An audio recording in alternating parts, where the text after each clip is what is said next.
Hey guys, Mel here, and today I want to talk about typhoons. So we had one today kind of come through Osaka, and yeah, I don't know, I thought it'd be something kind of interesting to talk about because it's something you don't really know about.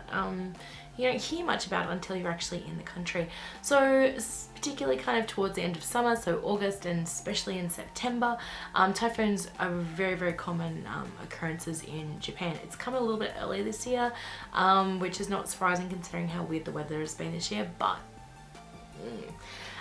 so I guess back home in Australia we call them cyclones. I think in the States they're called hurricanes, but there's those big swirly cloudy masses of storms and winds and rain and all that good stuff. So yeah, they kind of come up, usually when they're coming close to Japan, they'll come up straight through like Okinawa, then through Kyushu, Shikoku, and then usually up through Osaka and Honshu. So usually in Osaka we get them, but they haven't been so bad the last couple of years. Particularly the one that came through the day, there was a little bit of wind, a little bit of rain. I think up in the mountains there's usually a bit of flooding. But other than that, it's kind of fairly standard. But I've noticed that especially the weather warnings are usually really kind of on the money and are very much more on the side of precautionary in Japan. So especially if you're working at a school or as an ALT, or maybe, I'm not sure about Eikaiwas, I think it might be a little bit different. But if you're working at a school, you might actually come across the fact that if there's a typhoon, there might actually be a severe weather warning out. And usually when they get to, I think it usually turns up red, but when they get to quite a serious warning, schools actually will close down, which is kind of a bit of a strange circumstance to be in, especially if you don't really know what's going on. So I think the general kind of practice in Japan is that until that red warning kind of comes up and is refreshed, even if it's predicted to kind of hit, like so the typhoon I think was predicted to hit Osaka at about 3 or 4 o'clock in the afternoon, even though it was predicted to hit, we were still, like, schools are still usually open, so kids will go up until the point where the warnings turn red, and then will get picked up by their parents or head home, usually in the throes of really, really severe bad weather, which is what it is, I guess. That's the process in Japan.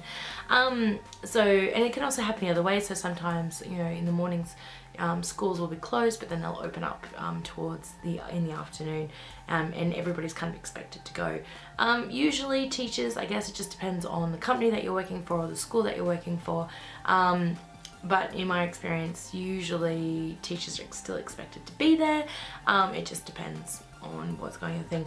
And a lot of times you might find that like a lot of public transport, like trains and subways, will also be kind of, if it's very, very severe, will be stopped.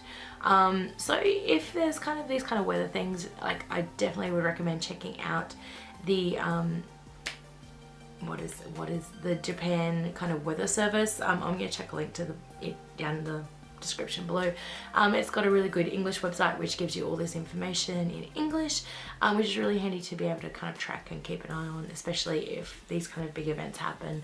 But yeah, they're kind of weird days, and I guess from a teaching perspective, it's one of those days, you know, I remember especially as an ALT, I was always told to make sure that you have kind of like a couple of like lessons kind of in reserve just in case for those weird days, and I feel like this is definitely one of those days where those things come in handy.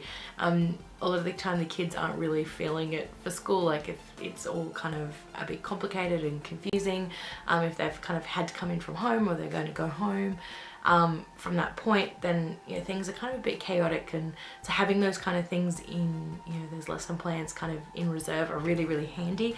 I highly recommend you have a couple if you're working as an ALT.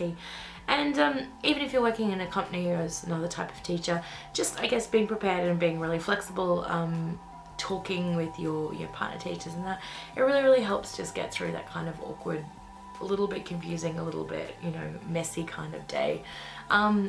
But yeah, I know they're usually quite fun days. Everything kind of relaxes. We're not trying to, you know, I think usually a lot of the time schools don't want to get, don't get too serious. So it's just kind of like, okay, they understand this day is what it is, and you just kind of work through it and try and do your best with what you have.